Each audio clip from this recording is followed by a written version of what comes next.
What's up, everybody? Welcome to Podcast Now. I'm Alex. I'm once again joined by Tyler. In this video, we want to discuss how Star Wars The Rise of Skywalker ruined Episode 7, The Force Awakens. Now, I'm going to start this off. I'm going to go first. We've talked a little bit about what Episode 9 has done to Star Wars in general, how it's a big FU to fans, how it just generally drops the ball and is and the more I think about it personally, every second I think about this movie, I get more mad at it. I find more things wrong with it. I think it's more and more of a complete disaster. Here's what I'll say if you guys are immediately going to kind of jump to this thought. J.J. Abrams was backed into a brick wall with no way out. I get that. I understand that. That is 1,000% true. He tried to do as much as he possibly could in 9, given what he was worked with 8. But did he really, though? And that's a video for a different day, which we're going to talk about. He really didn't have a lot to work with. He just came up with ideas and tried to make it like 8 never really happened, jump from 7 to 9. But to focus on what we're going to talk about in this video, you could say, well, 7 was a solid movie. 7 was good. I completely agree. I love 7. I think 7's a good movie. To be honest with you, though, now that this trilogy is complete and we've seen it in front of our eyes, I don't know how I'm going to think about 7. To be quite honest with you, watching 7 after I watched 8, I downgraded how I thought about it because it's like I still like it. It still's got so many good things, but they didn't do anything with it in 8. But then you could be like, okay, well, maybe, even though it's going to be tough because you really have to work around a lot of stuff, maybe 9 can fix 8, right? And maybe 9 can kind of bring us back around. But in my opinion, 9 did literally nothing, and that's our next video, how 9 was pointless in itself.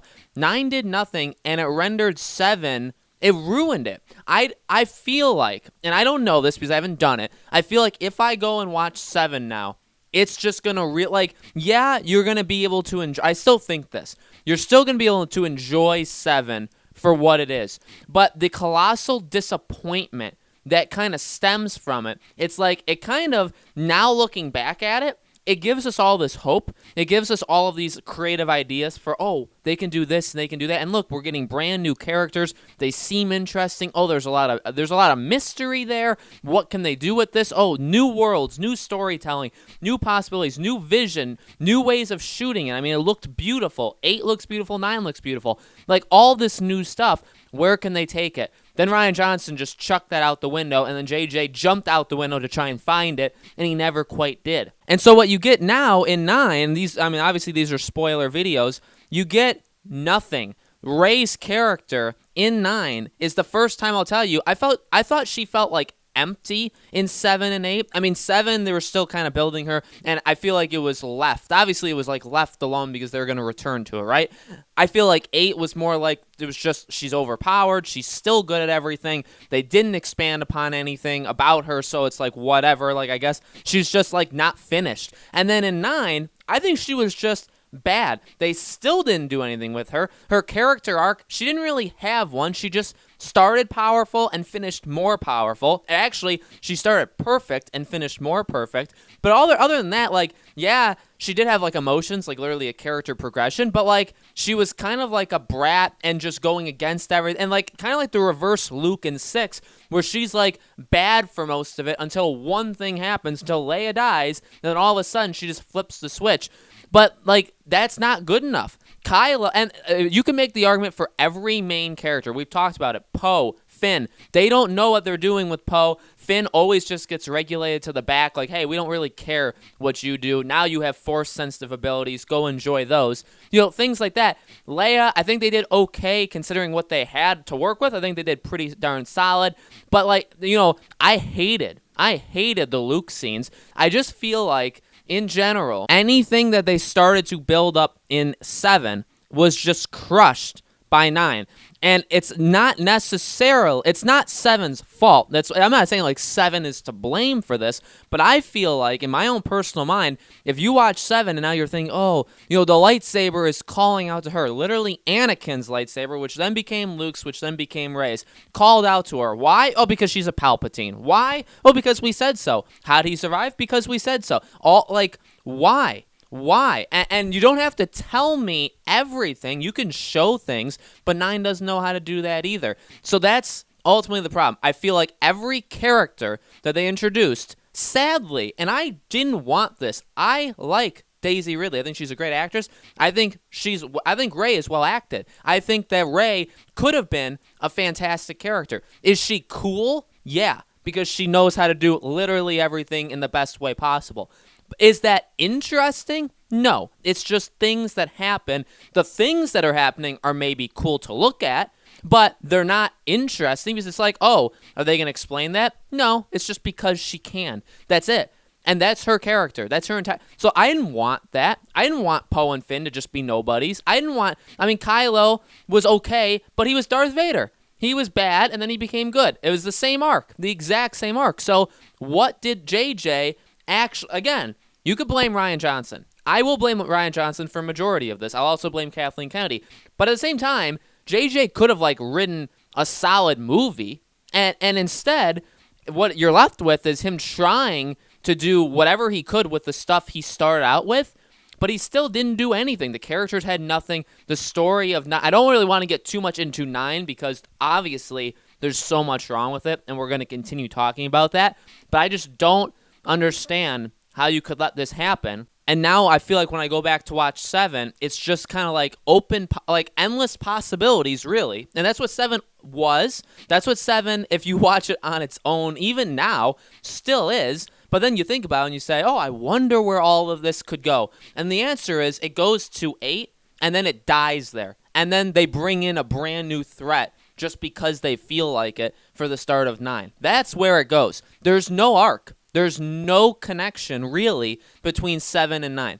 And so I feel like that hurts 7 a lot. Does it ruin it entirely? Maybe not. But I feel like I feel like I'll still like 7. But I feel like I will never truly look at 7 the same way I don't think anybody can. Look at it the same way you did when you first saw it. 7, for what it was when it came out, I think was the most interesting Star Wars movie probably that's ever come out. Definitely the most interesting starting point. I think more than 4.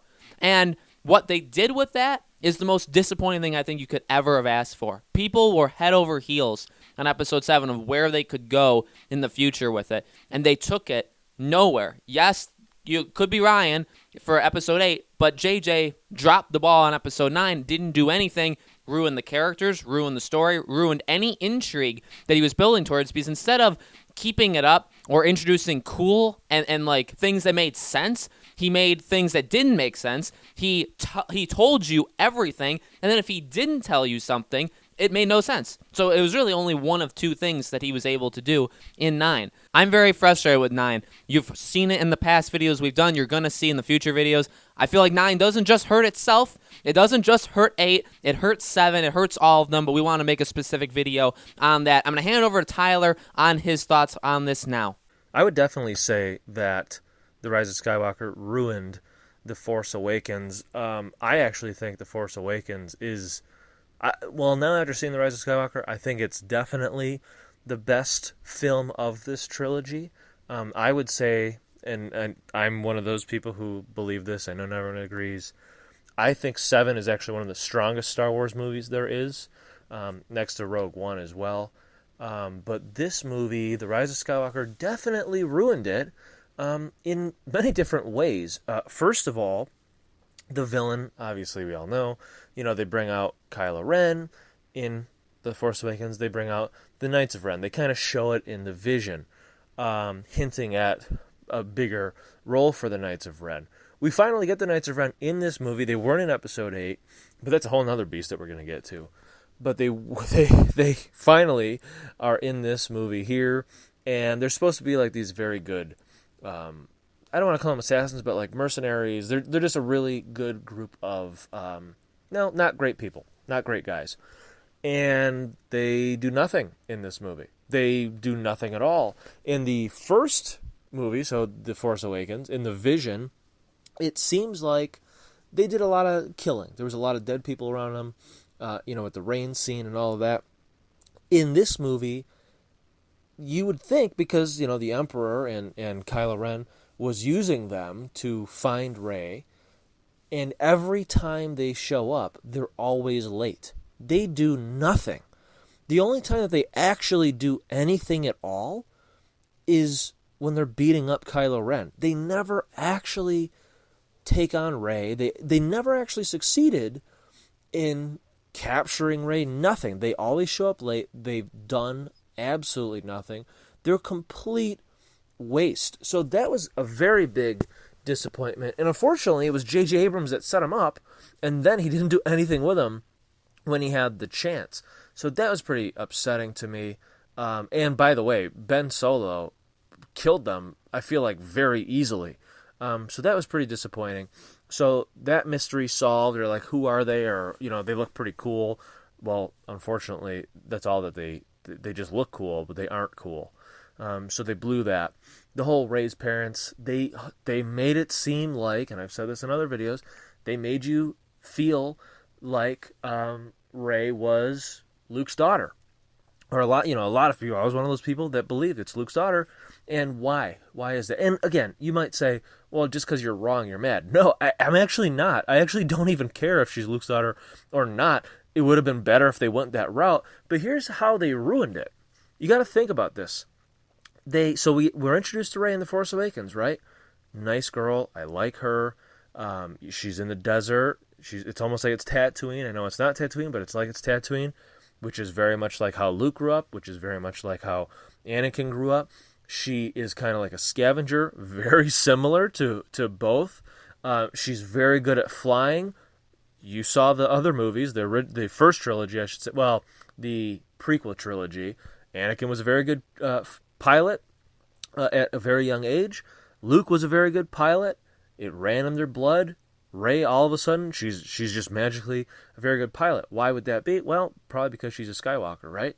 And the scene with Maz Kanata, it was Luke's lightsaber. It called to him like it called to his father before him, and now it calls to you. Well, it turns out actually, it did call to Rey, but not because of any type of lineage there.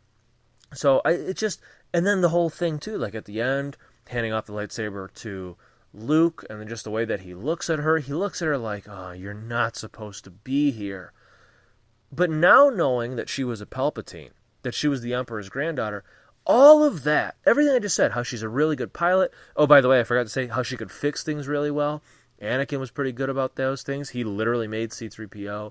He was always he's just a very crafty guy.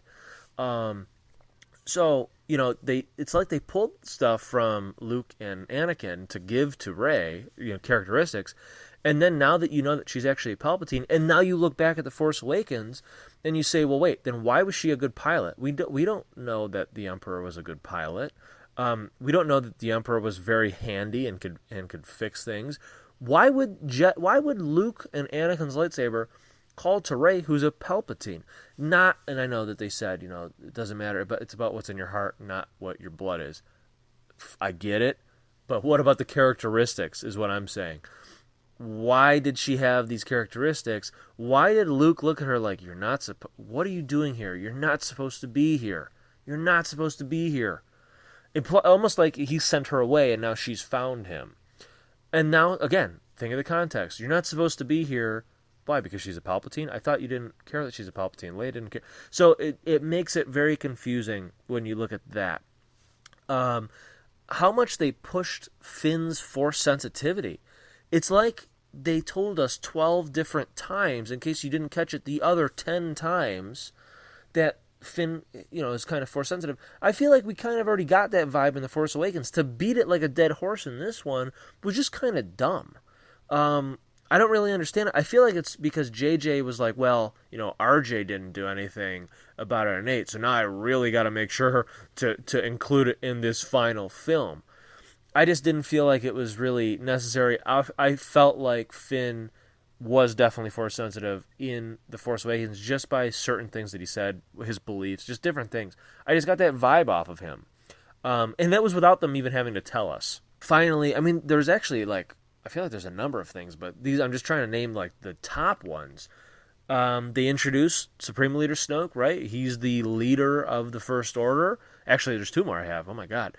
Leader of the First Order, Supreme Leader Snoke. He is the master of Kylo Ren. We all know what happens to him in Episode 8. That was handled terribly. That part doesn't matter. Now we know that Snoke was actually a creation of the Emperor. He has many clones of Snoke. Apparently, he planned on using Snoke a couple more times, I would imagine. But it kind of takes away from Snoke, his character, that they established to being this very large, dark creature, and like the whole mystery behind it. It's like, oh wait, actually, it was just a creation of the Emperor that I think that he was using to manipulate Kylo Ren. That stuff's kind of confusing, but I feel like it actually takes away from Snoke's character on top of Kylo Ren's character as well, when the Emperor says every voice that you've ever heard was always me. So really, like, anytime that Snoke, he thought he was talking to Snoke, he was talking to Vader, but when when Kylo Ren's talking to the Mask, it was really always just the Emperor. It was never anything. It was never him trying to connect with his grandfather, or trying to be like Darth Vader. It was all just the Emperor. But I feel like that kind of takes away from Kylo Ren and Ben Solo's character, where that whole, like, he was conflicted. It was all because he was listening to the Emperor and he just thought it was other people. That's his confliction. He killed his father because he was hearing voices and he thought it was somebody else, but he didn't really know what to do. I feel like it kind of muddies his character, Kylo Ren's character, or Ben Solo's character, in Episode 7, because it's like he wanted to be dark, but I can't remember the exact line, but like, I know what I have to do, I just don't know if I have the strength to do it. And they did that line again.